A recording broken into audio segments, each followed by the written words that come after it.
আজকে আমাদের এখানে আবহাওয়াটা প্রচণ্ড খারাপ। সকাল সকাল যখন আমি ঘুম থেকে উঠলাম, তখন আকাশের দিকে বাইরে তাকালাম তখন দেখি যে মেঘে হয়ে অবস্থা খুবই খারাপ। তো এজন্য সকাল সকালে উঠে আমার মনটা নষ্ট হয়ে গেল, কারণ আজকে সমস্ত কাজ আমার নষ্ট হয়ে যাবে। এদিকে দেখি যে মা উঠানে কাজ করতেছে, তার পাশাপাশি এই বৃষ্টি হয়ে উঠানে পানি জমে একটা একাকার অবস্থা। মানে মানে খুবই মানে কি বলবো, খুব বৃষ্টি হয়েছে গত রাতে। গরুগুলার অবস্থাও খুব খারাপ।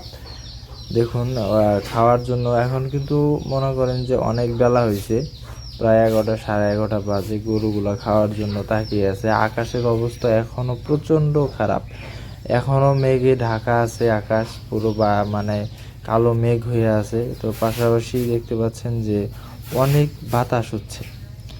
তো বাতাস, তার পাশাপাশি বৃষ্টি। তো বাতাস আর বৃষ্টি যখন একসাথে আসে তখন কিন্তু আসলে পরিবেশটা খুবই ভয়ানক হয়ে দাঁড়ায়। তো এদিকে গোয়ালের দিকে তাকালে খারাপ লাগতেছে।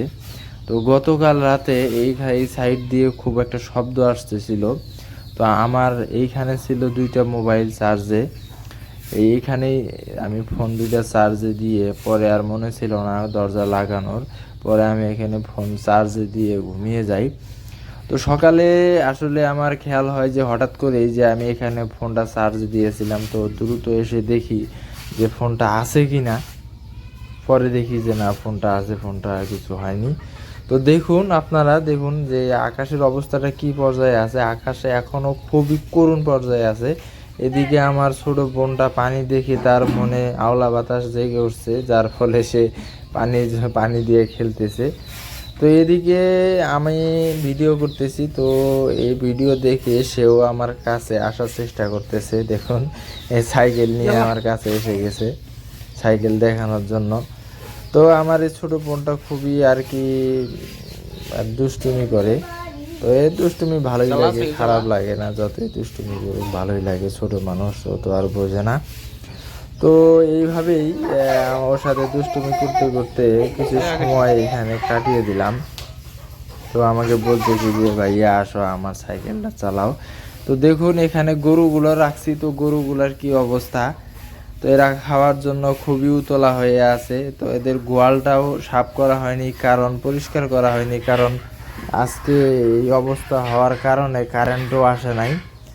তো যেহেতু কারেন্ট আসে নাই, দেখুন বাহিরের পরিস্থিতিটা দেখুন, কি পরিমাণ বৃষ্টি হয়েছে আর কি পরিমাণ মাটি এই পানির সাথে ধুয়ে চলে গেছে খালে।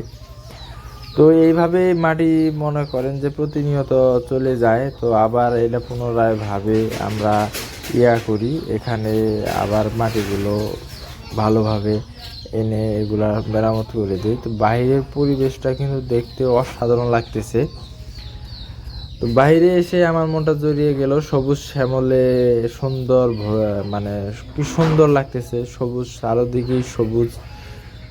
তো বন্ধুরা, সবাই ভালো থাকবেন, সুস্থ থাকবেন। পরবর্তী কোনো ব্লগে দেখা হবে ইনশাল্লাহ। আসসালামু আলাইকুম।